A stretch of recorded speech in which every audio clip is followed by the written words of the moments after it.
Oh god, it actually might be imminent. Welcome to another video on the Mike's channel. Obviously, I'm a West Ham fan, as you can see.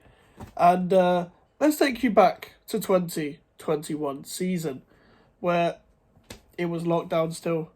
You was probably playing Among Us at home, watching football all the time.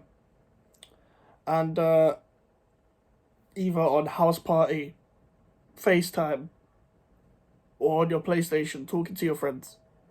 And if you're a football fan like me, you was quite worried about West Ham, as in West Ham fans. And Grady Lingard gone. Uh, we had actually started the season well. Well, we didn't start the season well. We got bullied by Callum Wilson and Andy Carroll. Then we got beat by Arsenal. Then we turned it around. The Tottenham game, the Leicester game, the Wolves game, the Man City game, etc. We got robbed against Manchester United. We then, and etc. Games like Fulham, we beat Fulham 1-0, and all of them kind of games. And then January comes. Robert Snodgrass leaves. Sebastian Haller leaves. Thinking, West Ham have only one striker. Who are they going to sign? Jesse Lingard, they signed on loan. And I literally, I'm not going to go back into my old DMs, but I DM'd my Manchester United friend and I said, I can't believe we've signed a backup dancer at West Ham United. At this point, I was still not convinced with David Moyes because I thought it would all come crashing down despite a very good first half of the season, and I did not believe that we would get Europe at all. And then when Lingard started hitting the ground running and we were beating bare teams, I started to believe that we might actually get Europe. I never thought Champions League. And after the Declan Rice injury, I generally thought, yeah, goodbye to Europe. But Jesse Lingard went on an absolute purple patch. The best purple patch I've seen at West Ham United. The most informed player, apart from Dimitri Payet, that I've seen at West Ham United. It was mad. It was mad. He was scoring goals against Villa, scored a mad goal against Wolves, scored a goal against Tottenham, scored a goal against Arsenal. And yeah. The Southampton game right at the end, even though he stopped scoring, he was still playing well for the club. And it was around the time where him, Joe Willock, and Kelechi Iheanacho were probably the strongest players in the last couple of months in terms of like going through purple patches. If you remember that season, and then summertime comes, and then he's gone back to Manchester United and wants to fight for his place. And Ole Gunnar Solskjaer's talking in an interview, trying to say we'll try and give him a new contract. Now, I didn't believe he was going to ever get a new contract at Manchester United. And in the context of this, they signed Cristiano Ronaldo back and Jadon Sancho. So how was he going to fit into this? With Bruno Fernandes and Paul Pogba still there, Mason Greenwood, Marcus Rashford, and if you really need to, you play Martial off the left. And Jadon Sancho has been signed. So where is he going to fit? Because Bruno Fernandes doesn't get injured either. He doesn't get injured. So you're not going to play in his place. So West Ham United then signed Nikola Vlasic. We go to January. He's then linked to a deadline day move back to West Ham. Man United don't want to sell him to West Ham because of direct rivals in competition, because this were the season where we finished 7th and they finished 6th. And they blocked a move to Newcastle for because of the whole Greenwood situation. He got you know what happened with him, and then Lingard had to stay because of in case they needed a backup. Then Lingard barely played. I'm pretty sure he only played like one game with like Juan Mata and Fernandes, and like a game against Brentford. It was a weird Man United side.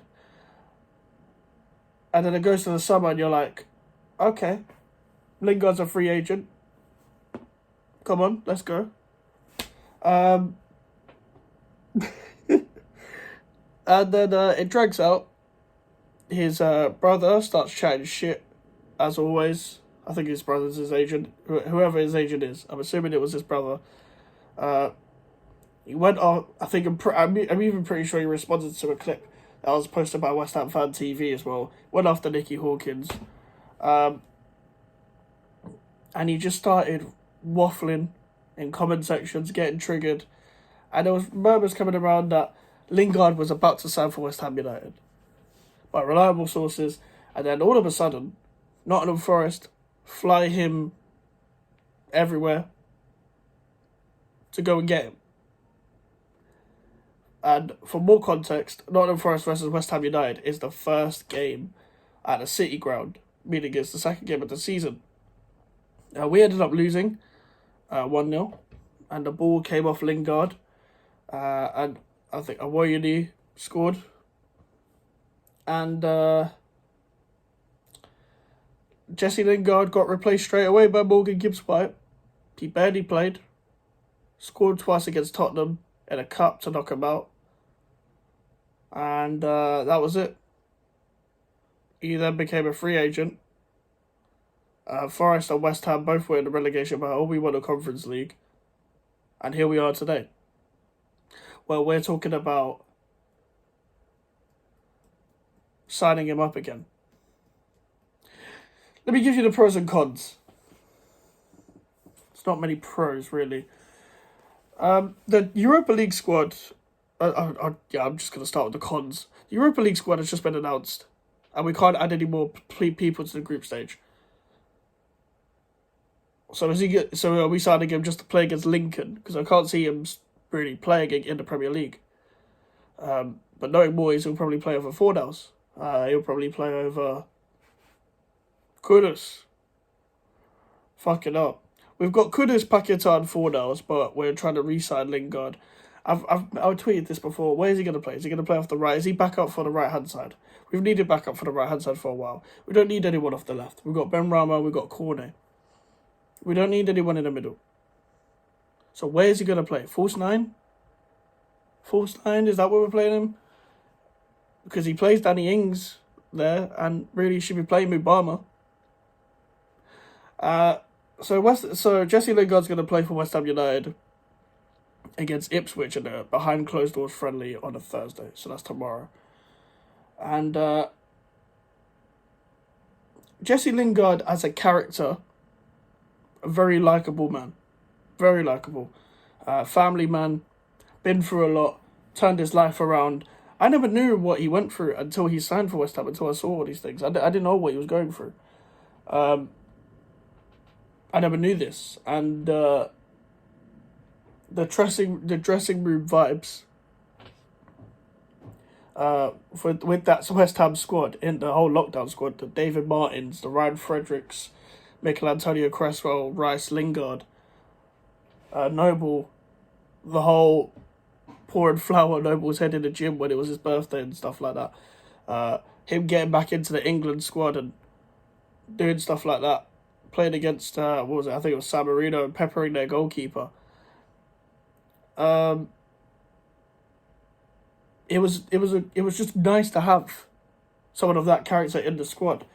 For playing for Nottingham Forest after they beat us, he then posts a TikTok of him dancing in, doing a Michael Jackson moonwalk thing. So not only did he, allegedly go for the money, because fuck knows what's true. My whole problem then was you've picked what I thought would be a relegation battle over European football now. What seemed to happen was that West Ham United were in a relegation battle and got European football. He got replaced straight away by Morgan Gibbs-White. Morgan Gibbs-White is Steve Cooper's guy. I'm pretty sure he's with him at Swansea as well on loan. I could be wrong. Let me look that up actually. Gibbs-White. Morgan Gibbs-White. He was at Swansea, and I'm assuming that was under Steve Cooper in the 2021 season. He was also with him in the England youth team, so he was obviously going to get picked over Jesse Lingard. But we're thinking of signing him back now. There's another twist. He will probably sign for us in time for the Manchester City game. But if you were going to sign him, you should have signed him before the Europa League thing.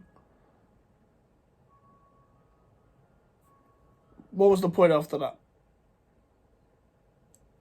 Like, what's the point now?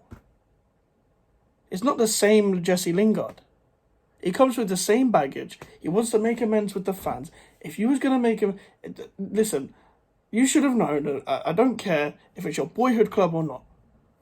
You should have known back then to not use us as a stepping stone to try and get back into the Manchester United squad.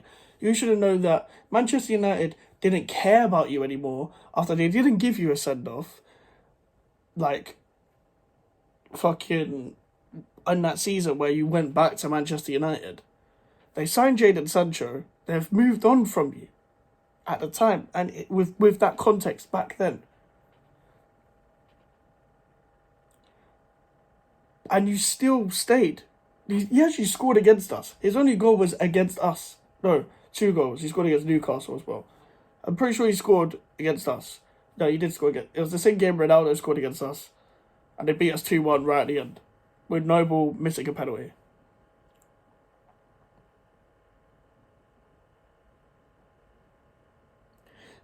He wants to make amends now. He wants to make the only reason why he wants to make amends is because nobody's going in for him. But then again, there's 2 Saudi clubs interested and there's Wolves interested.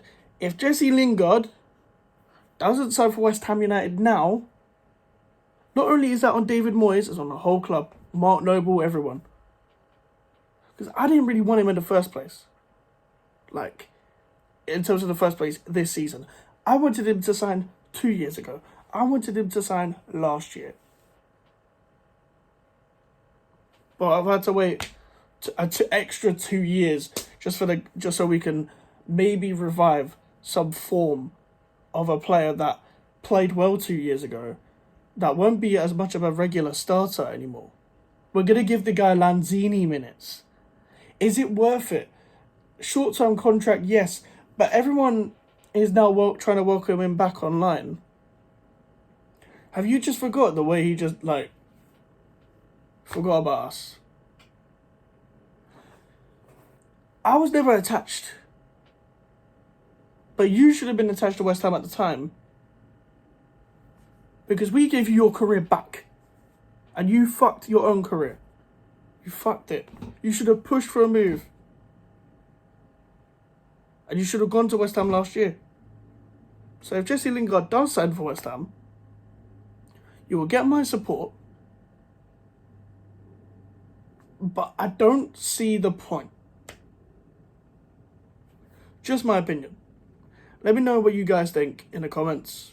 Make sure to leave a like on the video and subscribe if you're new. We're on the road to 200 subscribers.